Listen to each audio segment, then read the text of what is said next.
Good afternoon. Welcome to the Presidential Task Force on Missing and Murdered American Indians and Alaska Natives listening session for American Indians, Alaska Natives, LGBTQ and Two-Spirit communities, as well as organizations working with and supporting these communities. Leidos is the contract support for the task force. We are very pleased you are joining us today. At this time, I would like to turn the listening session over to Marcia Good, Executive Director of the task force, who will introduce our opening presentation. Marcia? Thank you so much. Good afternoon, everyone. I'm sorry for our delay. We were having just a few technical difficulties. We thank you for hanging in there. My name is Marcia Good, and I'm the Executive Director of the Presidential Task Force on Missing and Murdered American Indians and Alaska Natives. It's my honor at this time to introduce Vice Chairwoman Wendy Schlater of the La Jolla Band of Luiseño Indians for a traditional opening prayer. Thank you, Marcia. Mi'oa, Notong Wendy Schlater. I am a tribal citizen from the La Jolla Band of Luiseño Indians. Currently, I am elected Vice Chairwoman for our nation and Program Director of our Tribes of Elika program, addressing intimate partner violence. I sit as one of the Board of Directors for the National Indigenous Women's Resource Center. I am a Two-Spirit Wei Pataha child to my parents, Wei Pataha sibling, Wei Pataha parent of a growing teenage son, auntie, uncle, cousin, and friend. I am a soccer coach, active parent classroom volunteer.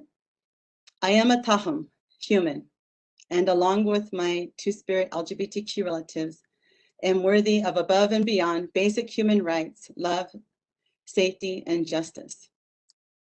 Respect and being a good relative is so easy when we keep it simple. As we sit here today, listening with open hearts and ears in mind, I encourage you to keep a simple thought in the back of your mind and self-talk that I learned volunteering in my son's classrooms over the years. How can we make our good better and our better best as we move into the future as tribal nations and a relationship with our U.S. government relatives? In opening, I'd like to open us up with a prayer from one of our elders that I have learned. Her name is Valana Hyde. She's in the spirit world right now, but she wrote a book, Mike, and giving us the gift of this prayer. So if you could stand with me wherever you're at and just sit there in remembrance of our families and our relatives who have gone, and that we are creating visibility for them and safety here today. So I'm gonna go ahead and start now. Mole omneshkana pipo amayam micha chamoka avangai michik chamonka pi moli om chamkiyam mamik oviwan pi choan ashoanek pi chomneshkinam wam kakatam pi kakatam awom pi taili cho axkotam chomneshkinam pi tau kakatam kai cham angai oik.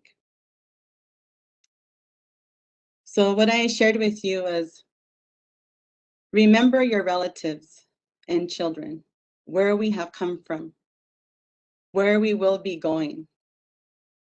Remember our families. To us, they are a gift to us. They are born into this world. And remember our relatives far away and who live close to us.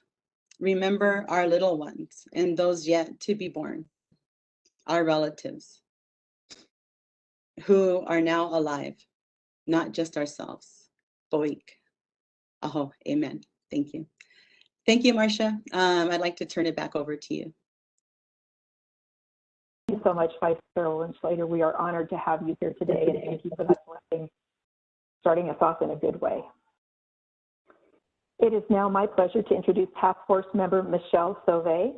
Michelle is the Acting Commissioner for Native American Affairs at the Department of Health and Human Services, and she is from the St. Regis Band of Mohawk. Michelle? Yamagoa, thank you so much, Vice Chairwoman Slater, for that prayer and that opening. It is quite meaningful and a good way to start this conversation. Sego's gonna go agong. Michelle Sovay Young Yachts, Bungwe Hungwe, Waganasio, Ganyangahaga, Yuagoa Jondo. So my name is Michelle Sovay. I am a member of the St. Regis Mohawk Tribe, the Acting Commissioner of the Administration for Native Americans, Acting Deputy Assistant Secretary for Native American Affairs for the Administration for Children and Families at HHS, and a proud member of the Presidential Task Force on Missing and Murdered Native Americans, or Operation Lady Justice. Since November 26, 2019, Operation Lady Justice has been working across the federal government to create resources, analyze data, and work together to help bring an end to the crisis of missing and murdered Indigenous persons. Despite the executive order, it is important to acknowledge that this effort did not begin in November of 2019, and it did not begin with government. The existence of this task force is a testament to the devoted work of Native American, Alaska Native, Native Hawaiian, and Pacific Islanders who have been working to protect their people for decades, for generations. Because of the advocacy from community members like you, we know that violence against Indigenous people is a dire problem, but is also often overlooked and under-resourced. Operation Lady Justice is a cross-cutting effort that includes representatives from the Department of Justice, Interior, and Health and Human Services. Our tasks are to improve coordination and collaboration, as well as to improve our external communication. We are developing resources to give to families of adults who go missing and for law enforcement agencies who must and can do better when interacting with families of missing or murdered Indigenous persons. New offices to develop processes to review unresolved cases have been established, and we are looking at existing data in new ways to better understand the crisis so we can respond. Over the past year and a half, we've held virtual tribal consultations and listening sessions in every region of the country, and we continue to work with Indigenous people, both in government and in local communities, to make sure our responses are effective, sensitive, and well-informed. Under the Biden-Harris administration, we've recently begun a series of audience and topic-specific listening sessions so that community voices and needs continue to be centered in the work of the task force. Last month, we heard from grassroots organizations, and next month, we have conversations focused on data needs. Today, we want to take the time to hear directly from you about how violence impacts your community. We are continuing to build our understanding of how we can improve our response when lesbian, gay, bisexual, transgender, transsexual, questioning, intersex, asexual, or two-spirit plus individuals go missing or are murdered, and how we can best help increase protective factors that support our two-spirit relatives and reduce risk factors that increase their vulnerability. As President Biden noted in the White House proclamation on Pride Month, our nation continues to face tragic levels of violence against transgender people, especially transgender women of color. We know that Indigenous, lesbian, gay, bisexual, transgender, queer, questioning, intersex, asexual, and two-spirit people are often specifically targeted, and this fact is too often rendered invisible in terms of prevention and response. A thread that has been raised in task force discussions is the lack of accurate information, especially consistent, gender-inclusive, and culturally responsive collection of data regarding LGBTQIA+ and two-spirit people who go missing or are murdered. At the Administration for Children and Families, we created a framework to address this crisis shortly after the formation of Operation Lady Justice. In that framework, we described the importance of culture and tradition to help prevent violence and highlight the importance of social determinants of health, like economic stability and access to healthcare and education in violence prevention. Today, we are hoping to learn more about the cultural resources and traditions that you value and feel are protective, as well as the ways that social and economic conditions that contribute to violence or protection. In 2013, an ACF grantee, Native Connections, contributed to a multi-city study called Human Trafficking Prevalence and Child Welfare Risk Factors Among Homeless Youth. This study found that discrimination and exploitation in formal work made youth more vulnerable to trafficking. Interviewees spoke about hostile work environments, employers who cut hours when they found an employee was gay, and discrimination against transgender employees.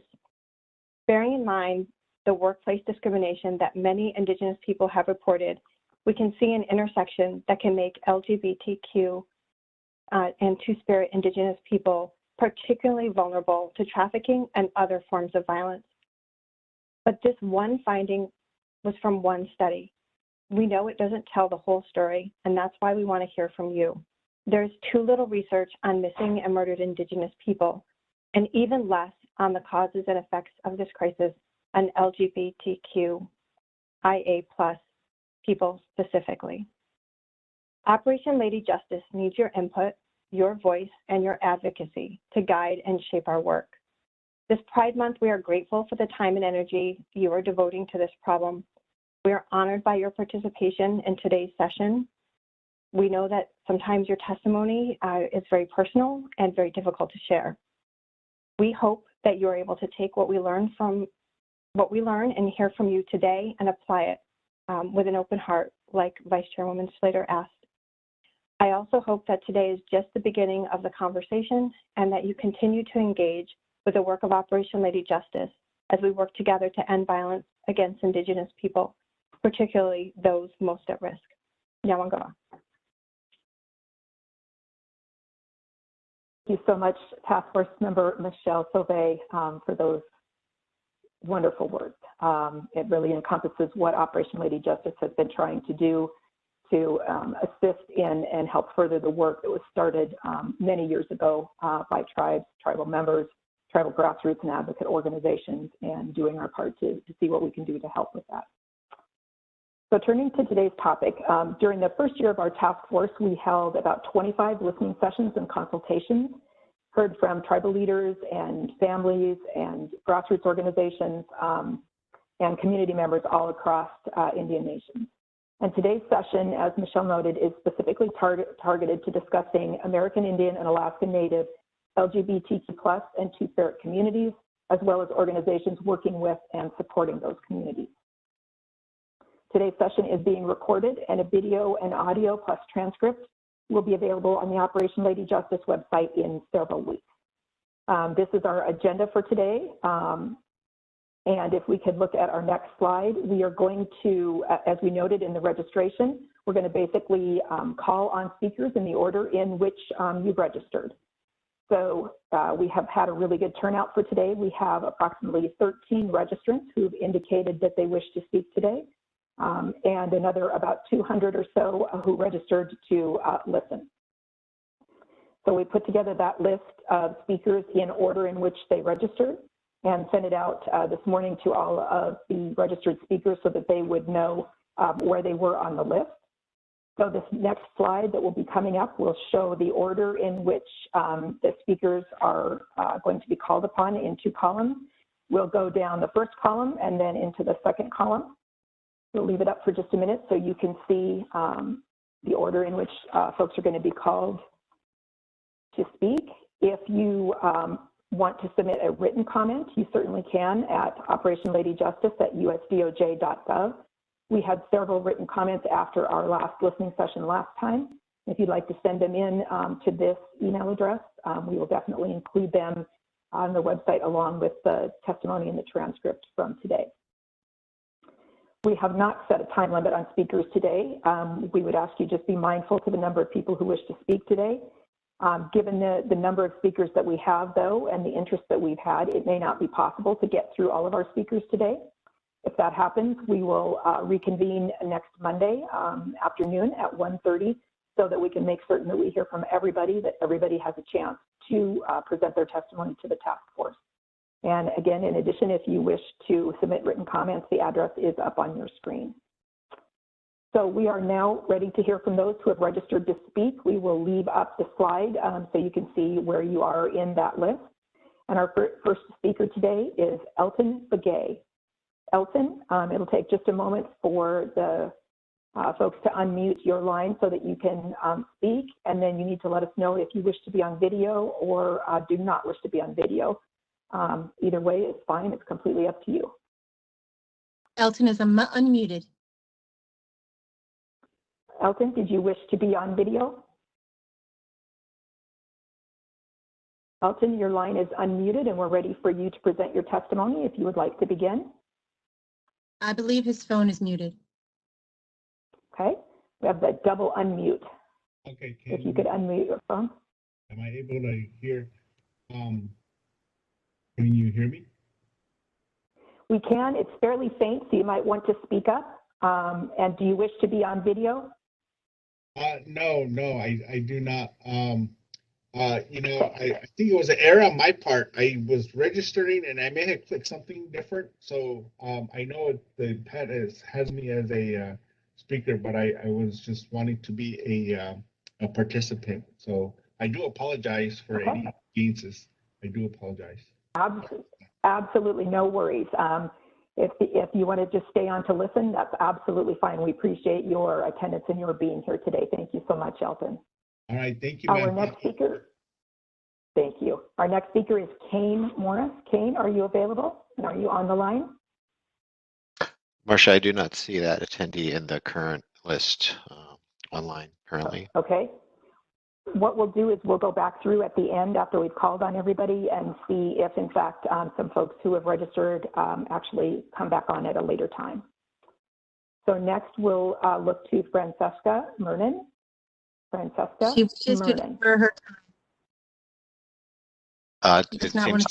It seems that she's deferred her time today, Marcia. Okay. She's in a chat. Okay, thank you so much. Sarah Emmett. Sarah, you're our next speaker up. Didn't currently see Sarah in the list currently available. Okay. I'll put her down on the list to call up again at the end. How about Alicia Musso? Alicia, are you available? Yes, ma'am. Wonderful. Do you wish to be on video? No, ma'am. I'm actually driving to the Battle of Little Bighorn. Today is our Victory Day, so we are going to pay respect and also give some offerings to our ancestors who fought for us to be here. All of us, all of our community to continue to be who we are, including our LGBTQ2S+ community members. So happy Victory Day and happy Pride, everybody. My name is Alicia Musso. I am the Obelisk Tribe Vice President. Very thankful for this opportunity to speak on this and give testimony today. So thank you for this opportunity and for the visibility for our community, our LGBTQ2S+ community. And it's very difficult to get that kind of visibility. And I know our tribal communities are, you know, those of us who can make our laws to protect all of our community members are working for that. So recently the Obelisk Tribe passed a resolution which was sponsored by youth in our community to recognize June as Pride Month. And also in 2019, the Obelisk Tribe also passed a marriage equality ordinance and amended our law and order ordinance to include hate crimes and LGBT, sexual orientation, gender identity into that.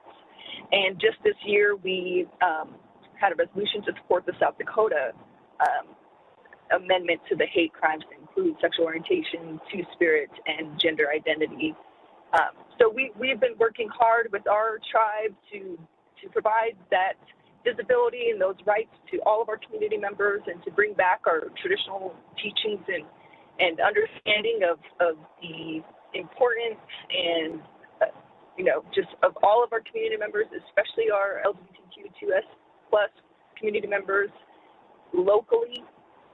And we appreciate the reach nationally, and we're hoping for that statewide too. It's very important to have people, Native people in positions. We have some Native people in our state legislature who are pushing IP and LGBTQ2S plus legislation at that level. We're also very lucky to have Secretary Holland in the Bureau and bringing awareness to those issues as well, including the recent boarding school, awareness and understanding, and trying to get more healing around that as well. Those are missing people as well. So just very thankful for this opportunity. I'm a clinical psychologist by training, so whenever I think about things, I think about things kind of on a spectrum or a tier. People have worked in schools, the response to intervention approach, where you have tiers where you can reach people who are at different levels. So, trying to reach people at that large level of prevention and awareness is very important to reach, and being able to do that from a variety of perspectives and angles, and all of our communities are different too, so taking that in consideration is very important in getting that prevention, communication, and education out about LGBTQ2S plus community members, and also the MMIP around that community. Additionally, we have that more specific risk group that we also have to look at ways to intervene and prevent in that risk group, the tier 2. Also, those folks who end up going missing, how do we approach that? How do we, intervene in that? And that's usually where we end up when we start talking about it, is we're doing a search, and our emergency management team for the Obelisk Tribe, they do everything for us. Weather, disasters, to MMIPs, to our COVID response team, which is based out of my office. So I've learned a lot about that emergency response and how to structure that, and learning more about it around the MMIP as well. And, we have a very large land base on the Pine Ridge Reservation. And so for us, the communication sometimes gets difficult. So that is one thing that would be very helpful for us, is doing specific funding around those emergency broadcasts to our community, to our county. We encompass the whole county of Obelisk counties. That's why I mentioned county. Just in our reservation, being able to have those text alerts, those ways. We have a radio station at home that is our local radio station, and we put everything out there. We also still hang flyers at our post offices. Like I said, we have a large land base, so it's very, we also have Facebook, which is one of the other ways our communities, but we need to find a unified way to get communication out to our communities, specifically and especially around our emergency responses, which includes the MMIP. That would be very, very helpful, and it would also help us to get ahead of the search. Also, there is some time around when people report people missing, and our emergency response team, when asked, they will just start to look. There's no you have to wait a certain amount of time. So I think also looking tribally, we can put things in place tribally, but we also know a lot of our community members live in surrounding areas that are not on the reservation and are outside of our jurisdiction. And so how do we respond with those other jurisdictions, especially around our LGBTQ2S plus community members, where the outside communities may not be as accepting or responsive to that community? So how do we open up that communication and education to the outside community about how we understand the importance of that community to us? They are our family, they are our friends, they are our relatives, they're our community members. Every one of our community members is important to us. And so how do we do that communication, especially for some of our reservations and tribal communities that, the communication with outside jurisdictions can be a little tense at times. So maybe sort of trying to figure out how to bridge that, and especially around the LGBTQ2S plus community. So another piece is just the education. How do we get this education out in our community? And because I think the prevention piece, it will do huge for our community members, especially our youth, who have, since the pandemic, we all have access to the internet. I mean, not all, excuse me, I'll take that back. we have expanded our access to the internet and use of internet and, mobile devices and such. And that could be a place where our youth are, especially our LGBTQ2S plus youth who may not necessarily find the community locally due to our distance sometimes, but look for community and look for places to find community. But those can also, figuring out what's a safe place on the internet for those community members. So even trying to figure that piece out about how do we create those safe spaces online for our native LGBTQ2 plus, 2S plus community members, especially our youth, to find people, find community support, find other supports, other native supports that are safe, and then how do we also intervene on those ones that aren't safe? And so just really, really promoting that safety online, because that is something that we've expanded. It's something new, and we know our youth and our community is using the internet. So, but other than that, I believe that is all I have for our testimony. I'm sure we will provide a written testimony as well. But once again, thank you for this opportunity. Happy Victory Day and happy Pride. Thank you. Thanks so much for that statement. It's given me so many ideas, and I know that the rest of our task force members are also taking notes. First, the idea that it was one of your tribal youth who put the resolution together for sponsorship, I think, is an amazing way to get youth involved in government and in issues that are really relevant to them. We'll be interested in seeing what your legislation and your resolutions look like, and I'll be in contact with you to get copies of those. You've become obviously taking great steps towards inclusion and in making sure that all the voices are heard. There is one resource that we're going to put in the chat. I know you can't see it, and so we'll make sure that you get a copy of it out to all the folks who are on this listening session today. In terms of communities that are struggling with the alerts that you talked about, or getting messages out to cell phones and to people in the community, there is a program that is really fairly low cost called iPause. It's basically a public awareness system it's similar to an Amber Alert or a Silver Alert or something like that, but it's something that the tribe can do completely on their own. It works through the cell system that you have within your area, and you can decide what kind of alerts you want to put out. What are the criteria for that, how it's going to work.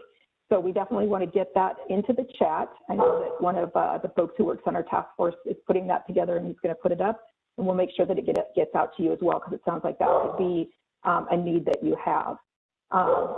So thanks so much for all of those comments, and the memory that we need to include safe spaces for our youth and our adults in this area, so that they can feel like they have a place to be and a place that is accepting. So thank you so much for that. Very much appreciated. Okay, our next two speakers apparently are not on, so we will go over to Sadie Heart of the Hawk. Are you available? I am. Wonderful. Do you wish to be on video? No, I'm fine. Thank you so much. Okay, thank you. Good afternoon, relatives. I'm Sade Heart of the Hawk. I'm Mi'kmaq First Nation, and I'm representing today not only myself, but the Society of American Indian Government Employees and the Zero Suicide Institute. I'm making my 74th rotation around Grandfather's Son, and I'm one of the elder founders and the medicine keeper of the New England States Two-Spirit Society, or nests. And you know what happens in a nest. The young ones are taken care of, they're fed, they're kept warm, and they're taken care of, and that's what we hope to do. And the Two-Spirit Societies and alliances all over Turtle Island are doing the same. I'm calling in from the traditional homelands of the Quinnipiac Nation in Connecticut, and I pay homage to the ancestors of this land, as well as the lands of the ancestors on whose lands you live, work, and play, for we're all on Indigenous lands. I also pay homage to the spirits of the babies the victims of the residential boarding school era, this terrible effort at genocide of Indigenous people who are being found on a regular basis these days. It's numbing to us. Many of us are really suffering with this finding of these babies. The ancestors, though, are finding a way to let us know that we should never forget, and that in remembering, we have to come together. We have to come together to heal, and that all life is sacred. Not too long ago, about a month or so ago, I was asked to write a piece for a newsletter. And I need to let you know ahead of time that this may be triggering to some. So I really want people to be able to take care of themselves. If you have some sage, please light it up, because these are not easy words. I was asked to write a piece and to provide some information about how Two-Spirit, if there was any information at all about how our Two-Spirit people were treated as children in the residential schools on my side of Turtle Island in Canada, and the boarding schools down here on this side of Turtle Island, all one island though, with artificial borders. And I directed the person to the Truth and Reconciliation report, which I got through 4 pages before I had to close it, and my PTSD was kicking in. But there are some stories about our Two-Spirit ancestors and how they were treated. But I also have an auntie up in one of the reserves in Nova Scotia, not too far from my own. And she was in the Shubenacadie residential school with my mother. And so I decided I would call her. She's 94 years old, and interview her basically to get some first person account on how our people, our Two-Spirit people, were treated, if she knew anything about that. And I want to read what she said to me. It's not long, but I want to read. This is a 94-year-old woman. And I had one of my cousins with her, taking care of her, because even at the age of 94, this was very difficult for her to talk about. So this is an interview with my Auntie Mary Augustine, who's 94. And what she said to me was, I don't like to talk about those times. I try to forget as much as possible. They were very bad times, and bad things happened to all of us there at that place. Many of us were from the areas around that place, so many of us spoke Mi'kmaq. But we had our mouths washed out with lye soap, or they beat us bad if they heard us. So we would try to sneak and talk Mi'kmaq together. I don't know what Two-Spirit is, not the way you're using it, but there were children in our community who fit the description you gave me. But we didn't know that until they took us away to the residential school. I don't remember if the elders even had a special name for those children. We didn't treat them any different than we did any other Mi'kmaq, except that the elders always seemed to want them close. We didn't even know they were different until we got to the residential school. When we'd do our ceremonies for the changing of the seasons, they were always close to the old ones. I remember two in our community whom my gran always told me that Creator had special jobs for them. That's what they told us. The agents took my brother and me after threatening my parents to put them in prison if they didn't let me and John go to school. When we got to Shuby, they made us take off all our clothes, girls in one room, boys in another. And then they made us wash in tubs with lye soap and cold water. I remember the nuns being upset because this little girl was really a boy, and they called to the priest to come and get him. I remember them coming for him and then hearing him cry. We were all about 5 or 6, and that was the first beating we heard. There were many more. I remember that every day the priests and nuns would make that child stand in the front of the room where we ate the mush they gave us to eat every morning. And they would make fun of this child and push him around, slap him, and call him names. When we first got there, we all spoke only Mi'kmaq, or the language we had when we were taken from our people. So we didn't understand, but we were kids and we learned very quickly.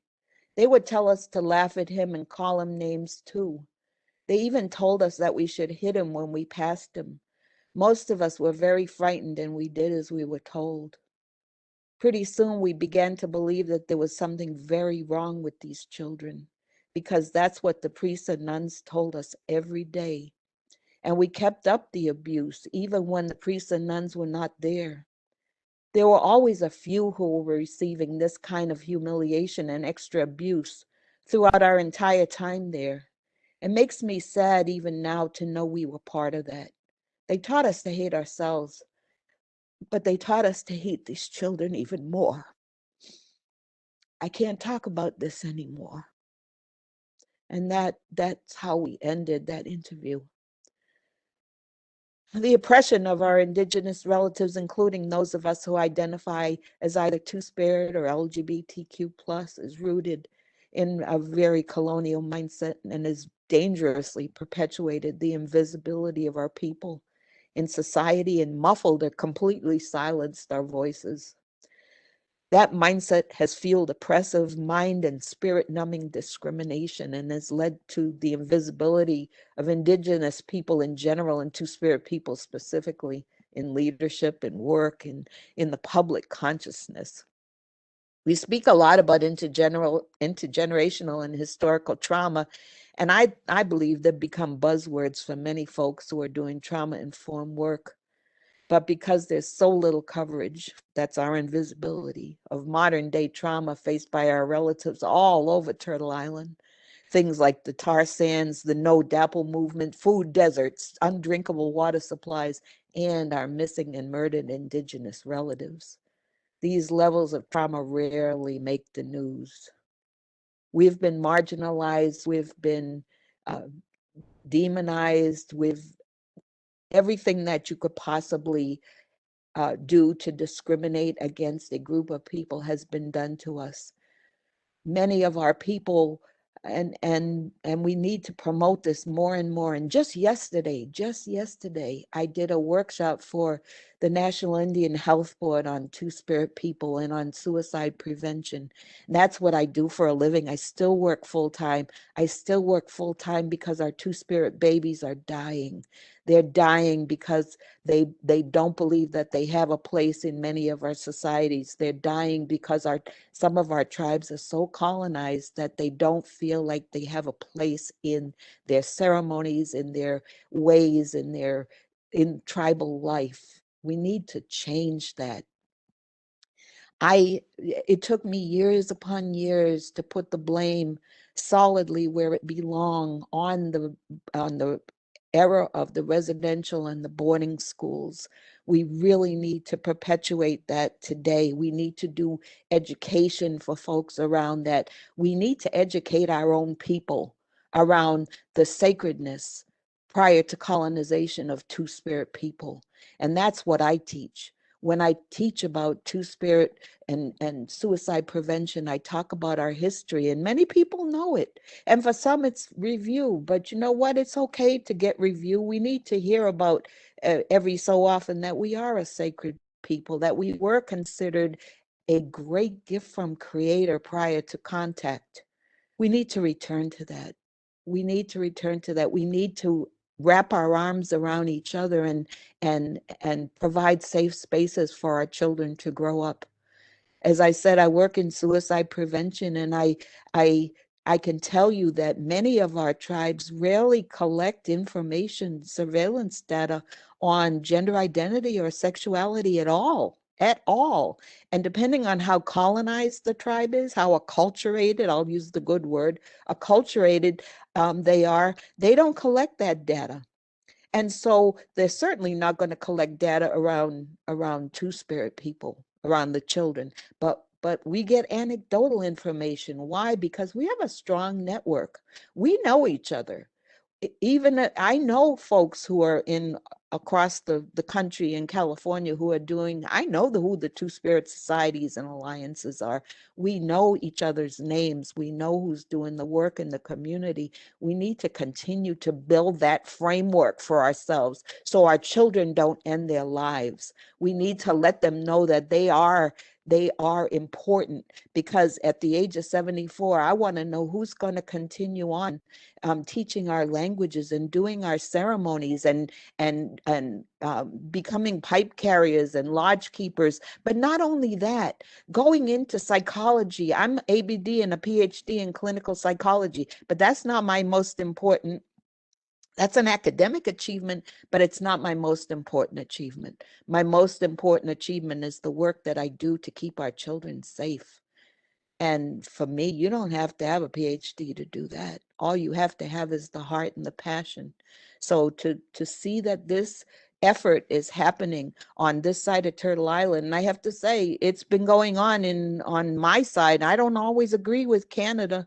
You know, I don't even call Canada Canada, because, you know, we're sovereign nations. We live on treaty land, and we have much the same challenges as our relatives here on this side of Turtle Island. However, what the country of Canada has been doing has been using the term missing and murdered Indigenous women and Two-Spirit people since 2016. So we have advocated as Indigenous people for a very long time to get that agenda on the table, and it's on the table, and it should be on the table, because when you're looking at a group of folks who have 85% of Indigenous Two-Spirit women will tell you that they have been victims or they are survivors of serious assault or attempts on their life, that we need to do something. And I would say, as a person who has lived over 7 decades, I would say to you that education is the key. Because that workshop I did yesterday, people told me they were crying. People told me they had never heard these things. And I've done in-person workshops. I did one for National Indian Health Board, again, 2 years ago, the last live one that they did. And there were elders in that room, and they came in and folded their arms. And those of you who know how to read body language will know when people fold their arms, nothing's getting into the heart. And all of a sudden, you know, as I was talking, and I was talking in a way that was not accusatory, but that was gentle, and that told the real story. It's fact.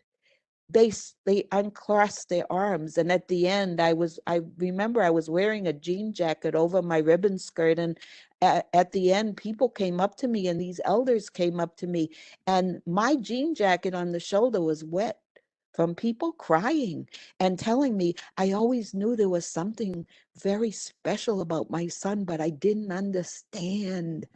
The residential and boarding school era did a number on our people. We need to go back. The tree grows from the roots. We need to go back to the root system, to the ways of our ancestors.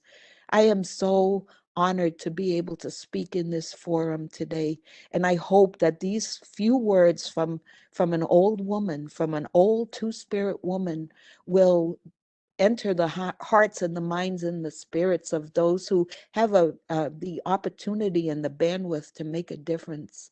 So, Wilaliuk to all of you. Thank you. Anything that I could say at this moment would just be superfluous, and your eloquence just needs to stand alone and be recognized and be honored. Thank you so much. Several of our next speakers were unable to join us today, so our next speaker would be Charlene Sleeper. Charlene, are you available? Hello? We can hear you, Charlene. Do you wish to be on video? Sure. Okay. You should be able to go to the bottom of your screen and hit start video. My video. Okay, let me get my end set up, I guess. There you are. Can you see me? Okay. Yes, we can. Thank you so much. Oh, I wonder why. I'm so used to doing Zoom, you can usually see yourself. Alrighty, good morning and afternoon, depending on where you're located. I'm thankful Alicia Mosso went before me, as I'll be seconding much of her input. Thank you for your work in Oglala country, Alicia. I've noted a number of missing people in your region. Sade, Heart of the Hawk, is correct in her assertion that there's a LGBTQ Two-Spirit data collection and support is needed. Thank you for your work, Sade. I'm not sure exactly how I can be of support to both of you, but you're both free to contact me if needed. It's difficult for me to separate grassroots work from the LGBTQ Two-Spirit work, as they're interconnected in my living experience. My testimony will be a blend of both. If you compare the participants and attendees today to last month's OLJ meeting, you can see the evidence of the disadvantage and lack of support LGBTQ Two-Spirit people are working with within our MMIP work. My name is Charlene Sleeper with Missing and Murdered Indigenous Peoples Billings, located in Montana. My Indigenous name is Red Eagle Fan Woman, given to me by my mother before my 4th Sundance ceremony. I am enrolled Southern Cheyenne Arapaho from Oklahoma and was culturally raised Crow. I do not have preferred pronouns. I identify as transgender, non-binary, pansexual, and I reside on the unceded territory of the Crow people. It was my privilege to embrace my LGBTQ Two-Spirit ways with the support of my Oglala Lakota friends during my time on the Pine Ridge Indian Reservation. Thank you for this opportunity to offer a testimony about the United States Missing and Murdered Indigenous Peoples Crisis as a Montana-based LGBTQ activist and MMIP advocate. I'd like to thank all of the Presidential Operation Lady Justice Task Force members and community leader participants for attending this important listening session this Pride Month 2021. My work with the MMIP movement,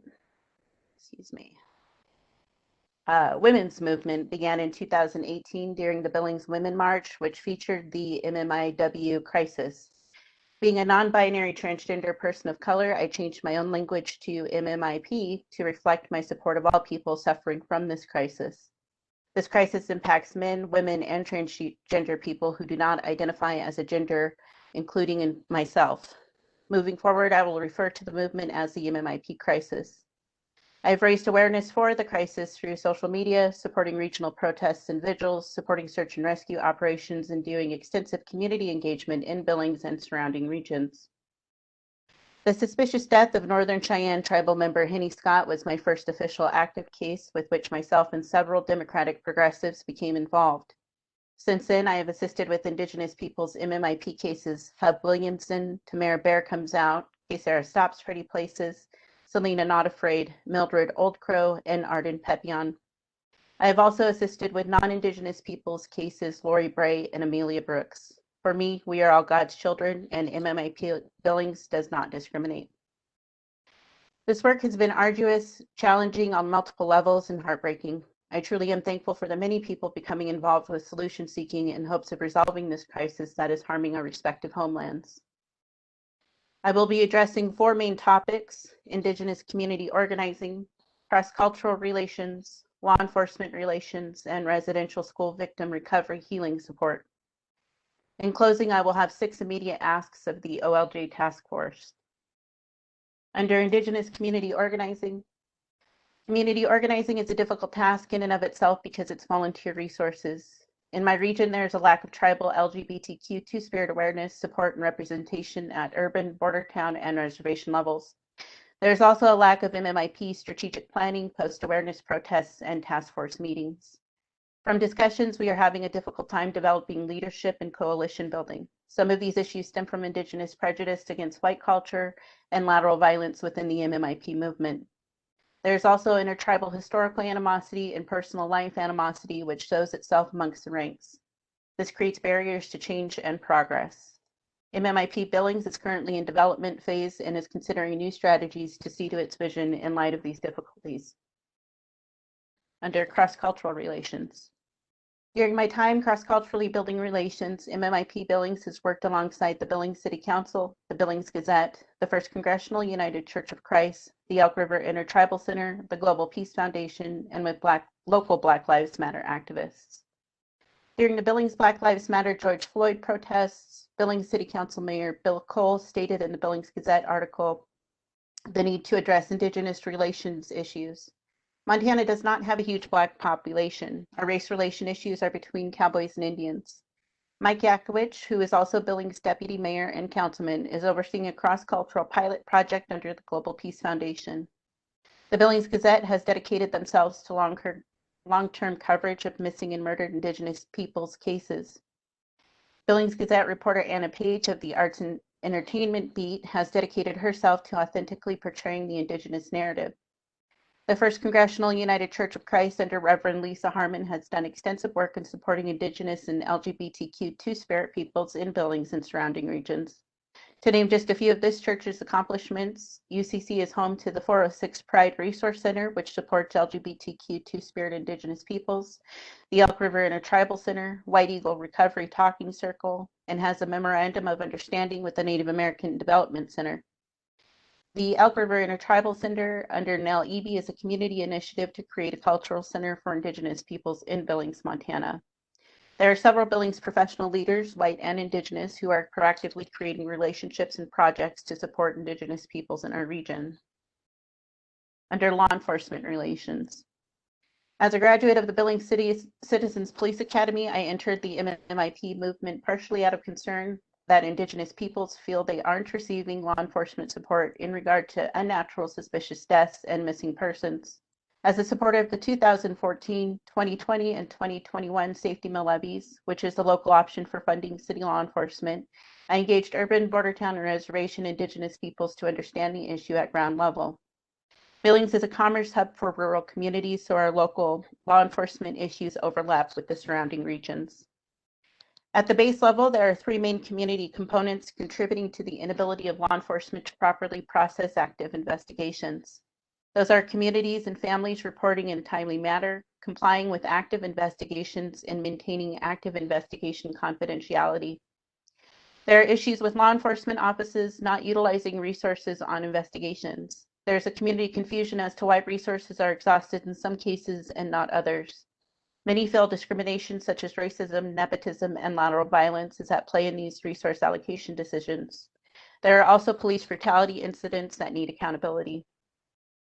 Communities do not understand the need to report a suspicious death or suspicious missing person in a timely fashion. The runaway phenomenon in our state complicates matters in that it's difficult to discern when an individual is escaping an abusive situation or is genuinely missing.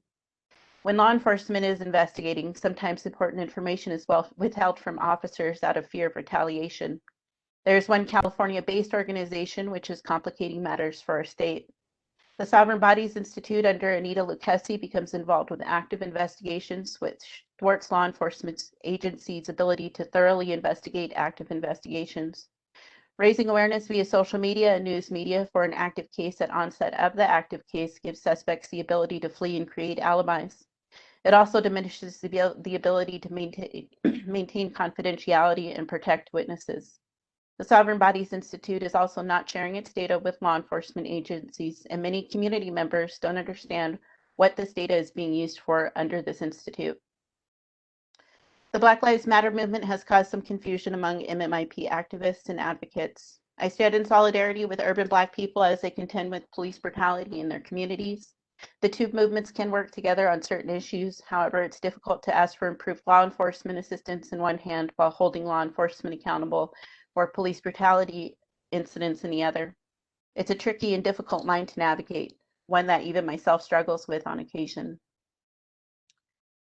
The Northern Cheyenne Search and Rescue under Teresa Small is currently funding their work with small grants, donations, and sometimes out of pocket. They have a list of needs to oversee reservation search and rescue operations, including training, equipment, and funding for room and board costs. Last, St. John of the Billings Police Department is in need of support resources for police officers. His department lost a police officer to suicide. BPD officers are subjected to consistent trauma, are currently understaffed, which adds to their stress, have a high turnover, and are currently contending with increased crime due to the pandemic.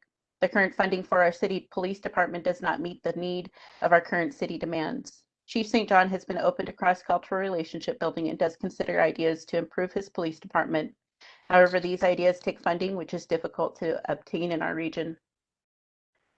Residential school victim recovery and healing process support. The Canadian and U.S. residential school victim recovery is having a collective traumatizing and healing effect on our Indigenous communities.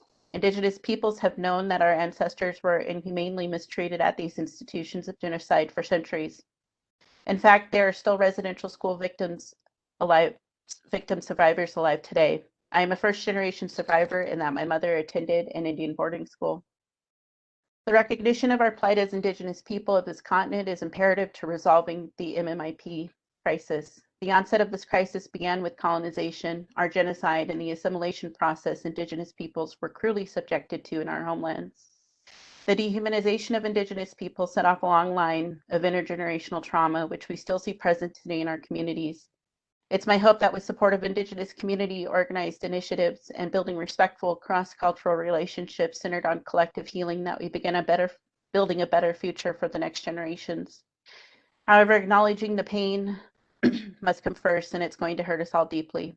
It would behoove the United States government to be proactive in providing mental, spiritual, emotional, and physical support to Indigenous peoples as we work through the trauma it subjected us to, which we are still struggling to heal to this very day. We cannot erase our history. We can simply learn from it and work towards improving our collective futures together. The 6 immediate asks I have for Operation Lady Justice are as follows. First, we need a Canadian tariff waiver and grant for Canadian MMIW, MMIP resources. Canadian First Nation peoples are at the forefront of many movements, and they have created resources to support multiple facets of the healing process. These resources are currently tariffed, which prevents Indigenous peoples and allies access to their knowledge. 2 examples of local places which cannot access these materials due to their high expense are the 406 Pride Center at First Congressional United Church and the independent bookstore, This House of Books. It is my hope that access to these resources will assist with Indigenous community organizing, healing, and cross-cultural relationship building.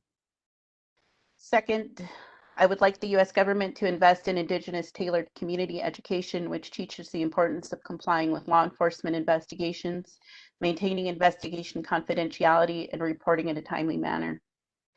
Third, we need Indigenous tailored community search and rescue volunteer training and resource support.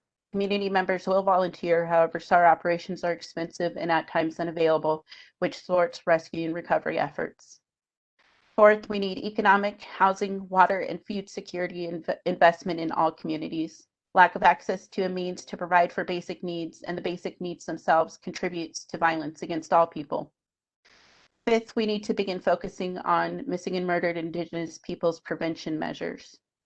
Lastly, in gracious light of the recent residential boarding schools being exposed, Indigenous communities are going to need to access quality health services to help with long-term healing process. We have the healthcare structure under urban and reservation Indian health systems. They need to be properly resourced to help communities cope with the long-term healing process. In closing, I would again like to thank the OLJ task force members and community leader participants, and I would like to thank the Lord for bringing us together to see to this sacred work as we heal our communities together. This work is challenging, but I'm grateful for our combined efforts to see to our collective futures as Indigenous nations and allies. It's initiatives such as this that give me hope in our collective future. Thank you for listening. Thank you so much for the words that you just spoke to us. We've just rarely had somebody who so succinctly gives us the specific asks and the things that you believe in your experience would be helpful from the task force to help work on these issues. It's incredibly helpful for us to hear some very basic specifics, especially about things like the Canadian tariffs that we don't have firsthand knowledge of. And I think especially your last point about accessing long-term health healing processes based on what has happened just recently in the news is incredibly timely and something that we definitely need to look into. Your work in Billings, I know, has garnered a lot of attention. That's a place where I called home for 20 years and worked as a federal prosecutor there. And there's some amazing community resources that you have, and your partnership with the Billings Police Department, I think, significantly helps when everybody works together on these issues. So thank you so much for those comments today. Okay, our next speaker is not on the call right now, but we believe that we have Carmen Harvey on. Carmen, are you on to be able to present testimony today? Carmen?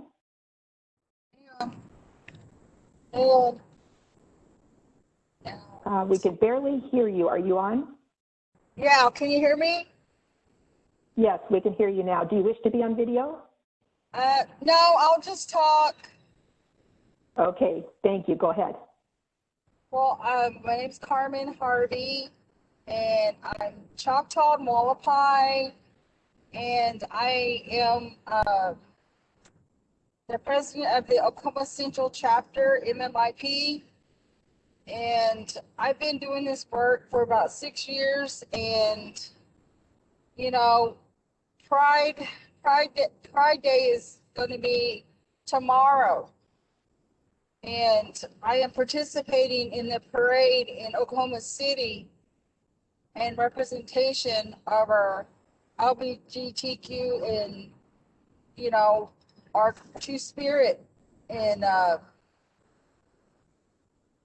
MMI, W's, MMIPs, MMIRs are going to be representing and helping lead that parade tomorrow, and to bring some awareness to the city. And, you know, it's hard for our gay population, especially our Native people, are always worried and always looking behind their backs and, you know, worried about what's going to happen to them. You know, I worry about my own family because, you know, I have, you know, people coming out in my family, and I have to be, you know, aware and educated and have resources, you know, to help them and be ready and be prepared. But I do see a lot of my friends and people I've met along the way do have been affected by violence. And, you know, we have to, you know, support them and advocate for them. Because, you know, a lot of times there's the resources aren't available. But we know that, you know, they've been counted in, you know, in our numbers. And we come across, you know, law enforcement not wanting to look for them when they're missing, or thinking that, you know, they're just party people and it's their lifestyle, and, oh, well, we're not going to look for them. They're not important to law enforcement. So I'm, you know, I believe, you know, in, you know, the history of our Native people, our Two-Spirit people. We're very sacred. Very sacred. They're the ones that carried our prayers. They had the gift. And like Alicia was saying earlier, that, you know, we need to go back to where they were, you know, they were at the highest respected people for us. And, you know, I agree with that. And, you know, and then with our historical trauma, that has a lot to do with what's happening with our Native people. And, you know, my mom went to boarding school back in the 30s. You know, she never talked about that, but that has a lot to do with what's happening to our Native people and how they carry themselves, and how, you know, they know that, you know, they're different. And then being gay is, you know, they have more hurt, more pain that comes against them.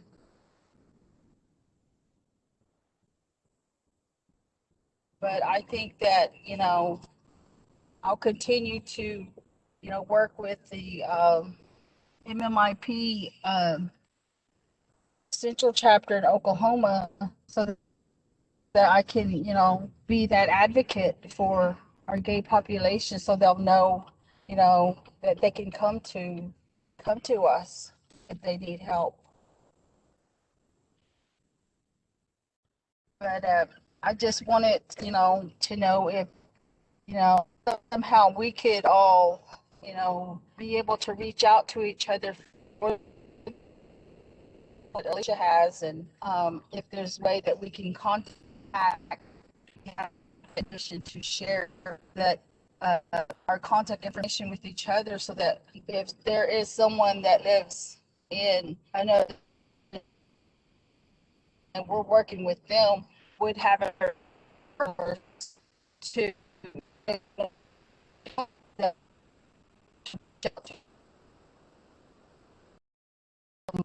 resources that they need, because that happens a lot here in Oklahoma. And if we get the contact information to share that, that would be great. But I just wanted to say that part, that, you know, we need more resources for our, but thank you. Thank you so much, Carmen, for being willing to offer some testimony here today. We are working on putting together kind of a resource handout that we can send to all of the participants here. If you are willing to have your contact information included in that, or if you have additional information that you think that might be helpful, definitely put it in the chat, or you can send an email to the Operation Lady Justice email address that is here, because we'd like to be as inclusive as possible. I think, Carmen, what you're mentioning, kind of the lack of resources in this really specific area is, we've heard kind of just repeatedly. And we've also heard comments about the feeling that family members or loved ones feel like that law enforcement might not want to look for their loved one because of what they consider to be their lifestyle. And, you know, everyone deserves to be looked for. It makes absolutely no difference. So in all the training that we're putting together, we're making certain that that is one thing that is kind of front and center in all of the work that we do. So thank you so much for your words here today. Our next speaker is going to be Vice Chairwoman Wendy Schlater, who offered our opening prayer. Vice Chairwoman Schlater, do you wish to be on video? There you go. Thank you. You know, in listening to everyone today, you know, I just want to, you know, just reiterate too, like a gentle reminder that MMW, MMIP, MMIWIG, MMIW, IR for relative, you know, it doesn't happen overnight, and it doesn't happen in an instant. It happens on an escalation of violence, right? Of lack of services and resources for folks that are experiencing physical and sexual abuse, that are being discriminated against. And so, you know, in that same breath, you know, I would like to share that, you know, we need dedicated funds and tribal specific resources to address these issues in our community that don't take away from Title IX of VAWA, that don't take away from HHS Family Violence Prevention Services Act. We need additional funding to address the Two-Spirit LGBTQ issues in our community. We need real-time data on youth suicide. And services there for prevention as well, because we know that there are stigmas in our community around Two-Spirit LGBTQ folks as well, right? You know, LGBTQ folks as being referenced as a stigma of being pedophiles. And so, you know, I want to make that really clear that an adult who physically or sexually abuses a child is a perpetrator and is using criminal behavior that is not connected to gender expression or sexual orientation. Breaking the stigma of being LGBTQ or Two-Spirit because someone has been sexually or physically abused, right? And really uplifting the value of our Two-Spirit and LGBTQ folks in the community, as we did pre-colonialism, pre-US, pre-contact. And then one of the other things too, and I don't see Elizabeth Carr here anymore from IHS, but I would really encourage Indian Health Services to make available safe medical services for our transgender relatives and medications that go with that. I was at a site visit at the Urban Indian Health up in Sacramento a couple of years ago, and I almost fell off my chair, and it was with good intention that the director was sharing with us that they were servicing their transgender patients with trial medicines because they couldn't get safe medicines or medical services that were available on IHS's schedule. And so, we need to make that available. I don't even know if there was research done on what the status of those folks' health is today. They had went through those trial era medications from those pharmaceutical companies. And so, that's a reproductive injustice in itself as well, right? And so, let's see, I was taking a lot of notes as I was listening to folks speak. And then, lastly, and I know Leslie Hagan is on this panel as well. We need training for our district attorneys and judges that for our folks, our Two-Spirit LGBTQ folks that are coming through the justice systems, either through tribal court or the Western court system, need to be seen as real relationships and really focus on the crime that has happened, the violation that has happened. And a few folks have said it earlier. Marcia, you just reiterated it as well, that everybody deserves justice. Everybody deserves to be safe. And it doesn't matter what color we are coming to the justice systems or what our gender expression is or our sexual orientation is. At the end of the day, if we experienced a crime, a violation, then we deserve justice. We deserve resources. We deserve services, right? And so, you heard today from a few folks about prevention, intervention, and then, the crisis work that is out there. And, bringing all the systems together. And I know that it won't happen overnight. It's a work in progress, and these are the first steps in coming together and how we're going to figure out how we move together forward into the future. So thank you. I'd like to thank everybody here today that attended this important webinar. I'd like to thank the Operation Lady Justice Commission for having these listening sessions and for actually having a Two-Spirit LGBTQ session. I was really surprised when Marcia had reached out to me and asked me to do the opening prayer. I was surprised and I was honored as well. And so I hope that these are continuing conversations that we'll continue to have in the future. So thank you. Thank you everyone for your time. Be safe and be well. Thank you. Thank you so much, Vice Chairwoman Slater. Just so much appreciate you being willing to come on and offer some comments.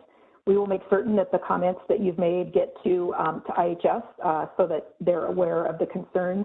I know that Leslie Hagan, who is our National Indian Country Training Coordinator and who coordinates all of the training for Operation Lady Justice, along with her training working group, is on as well and is planning some additional training within this area, which I think is really well-timed and well-placed.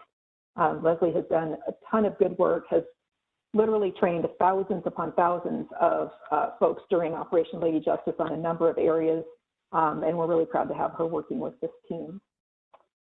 Okay, we have Sharon Day. Sharon was on, and we have to take just a moment because she's on a phone, so we have to figure out of the phones that have called in, which one is Sharon. So they're going to mute and then unmute some of the phone lines.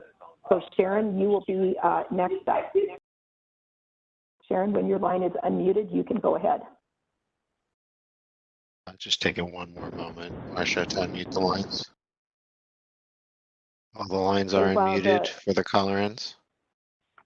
Okay. Sharon, if your phone line has been unmuted, you can go ahead. And for those who are not Sharon, you might want to put your phone on mute. Sharon, are you available to speak? Let's go ahead and mute those lines for right now, and we'll try it again in a moment. I think what we'll do is look at the chat. There are a couple of things I wanted to bring your attention to. Matt Lysenkowski from DOJ's COPS office, the Community-Oriented Policing Services. He is a special advisor to the task force, and the acting director of the COPS office is Rob Chapman, is also a task force member and is on today. He put a note in the chat about opportunities for grant funding for both tribal and non-tribal law enforcement officer positions, including law enforcement mental health and wellness projects that are currently open. So be sure to take a look at that. We also have from Elizabeth Betsy Griffith. She is with BJA, and she is on for the acting BJA director, who is a task force member. And she noted a significant item here, that they have resources available to address hate crimes, including those due to perceived or actual gender, sexual orientation, or gender identities. And combating these hate crimes is one of the top highest priorities for the Department of Justice. There are currently 3 funding opportunities out there right now. Sounds like the final part 1 application is due June 29th. Final applications are due July 13th. So if you have any questions about that, certainly go to the link that she's got in here so that you can make sure to take advantage of those resources. And then we have some other resources that are in the chat.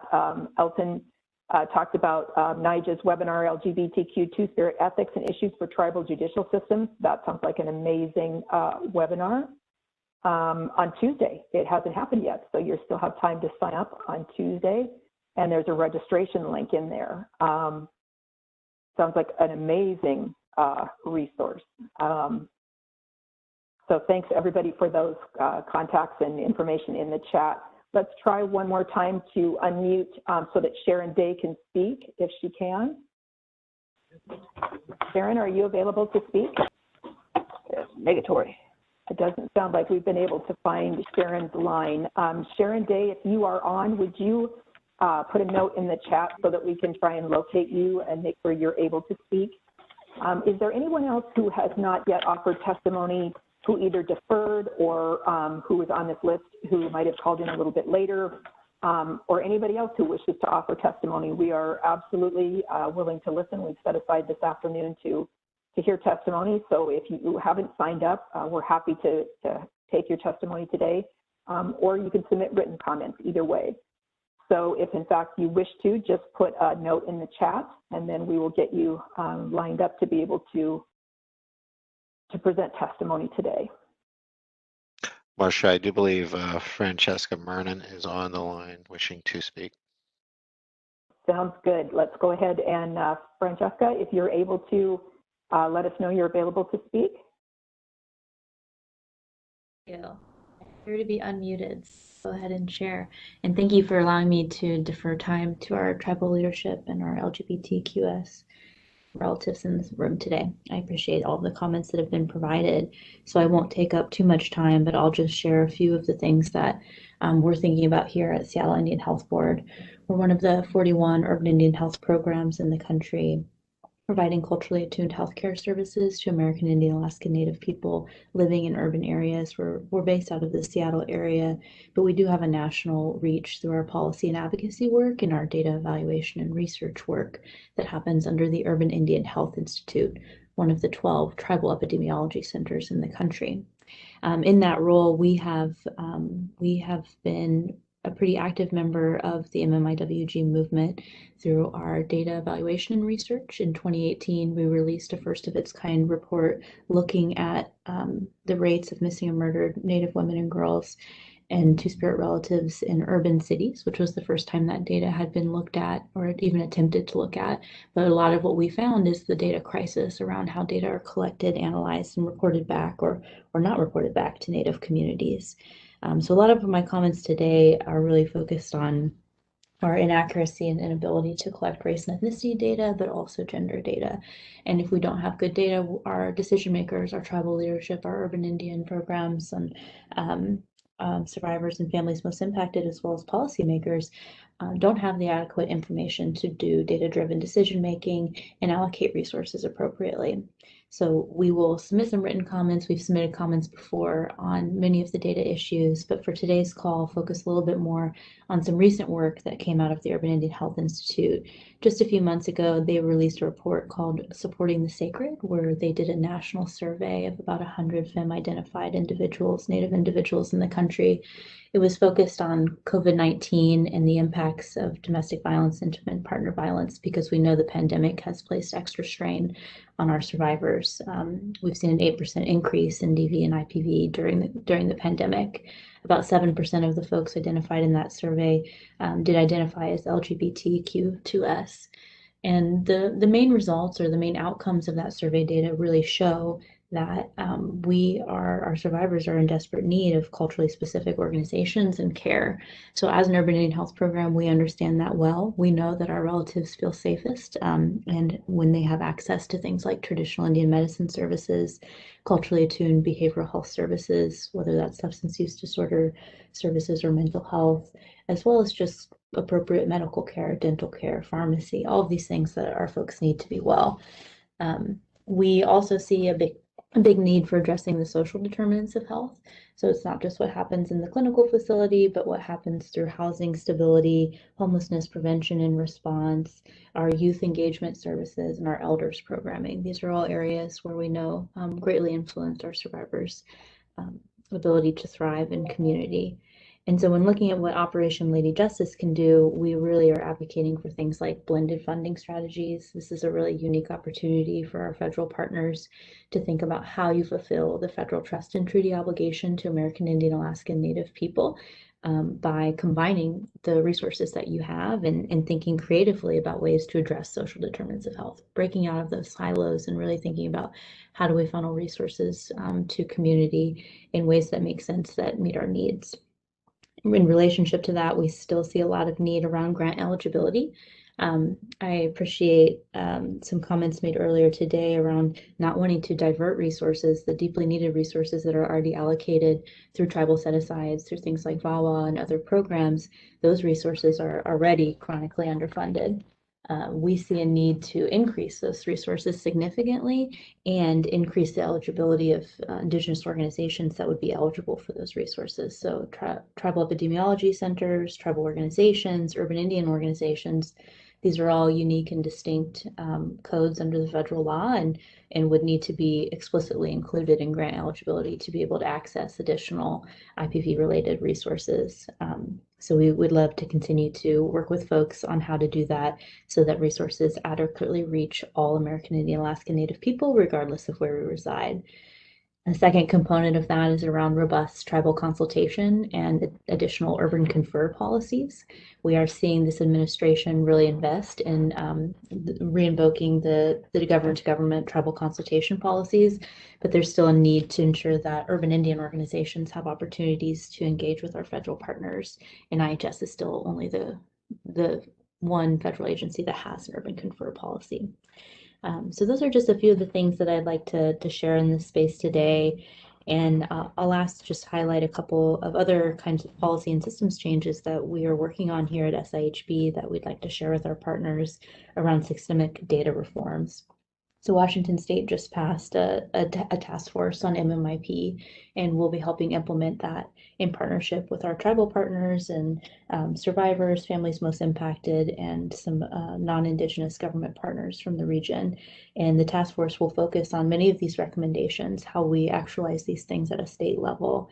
We're doing similar work with the local law enforcement agency, looking at data systems, both at the city and the county level, looking at how data are collected, how they are analyzed, and shared back to our communities.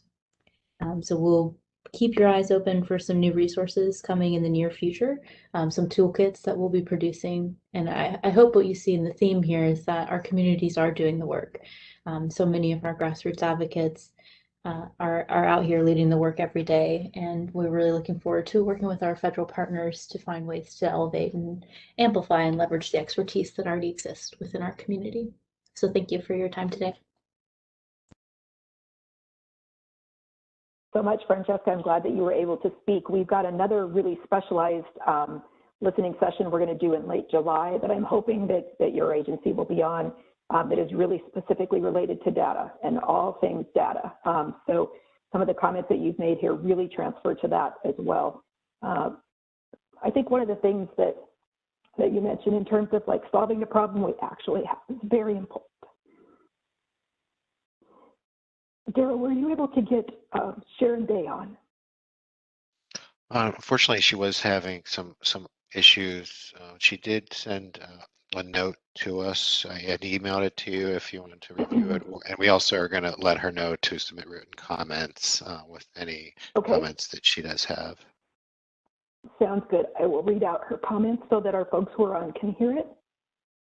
She sent an email saying, I was on the call waiting to testify. My comments are basically to not forget our relatives who are suffering from addiction, mental health issues, and the unsheltered. We have had an outbreak of HIV here in Minnesota as a result of the opioid. COVID has exacerbated the alienation of our relatives. We need more data. We have not had good qualitative research since Dr. Karina Walters did her research almost 20 years ago. We need data to affect policies. We need culturally specific services in every area. If our heterosexual Native populations get a cold, well, in the queer Native population, we have pneumonia. Yes. I'm glad that she was able to submit those comments so that we can also have them written into the testimony today. We've got a couple other comments in the chat. Another note from Betsy Griffiths at BJA about the Emmett Till program solicitation, and that would be available. It's closed for this year, but it's available again next year. And then Candace has indicated what sounds like an amazing resource here, a trans and gender affirming care in IT facilities, strategic vision and plan. And then she actually has a link in the chat to the plan if people are interested. And then Sadie has put in a link for zero suicide in Indian country and toolkits. There's just an amazing amount of work that's already been done on so many of these issues that we just really, really need to pull together. We're doing that on the Operation Lady Justice website as much as we possibly can, and there's a bunch of great new resources here today that we want to put together and put up there so that we're not reinventing the wheel, but we're making sure everybody's got access to these resources.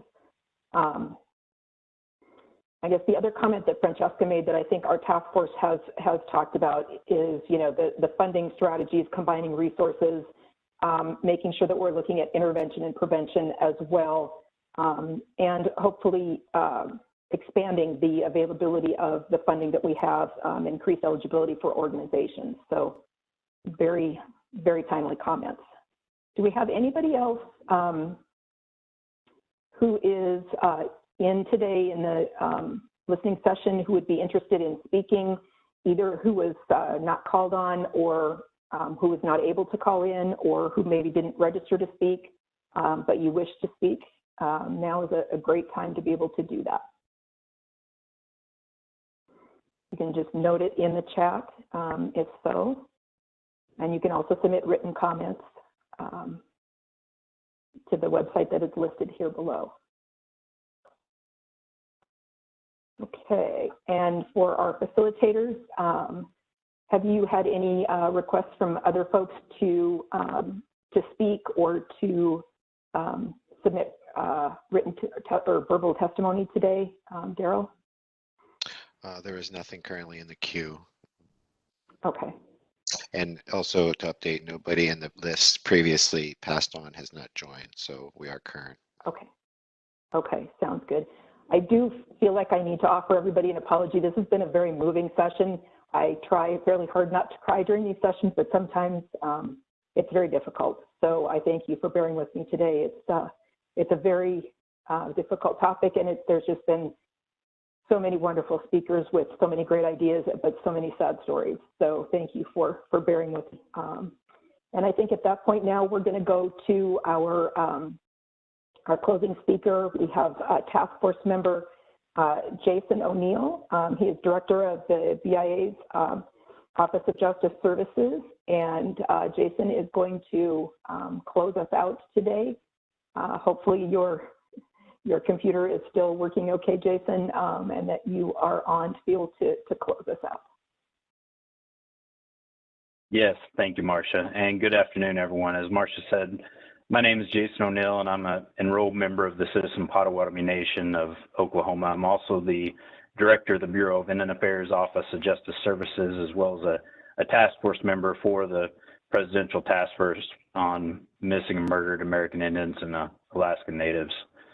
On behalf of the Operation Lady Justice Task Force, I do want to thank all of you who chose to speak today during our listening session for American Indians and Alaska Native, LGBTQ+ and Two-Spirit communities.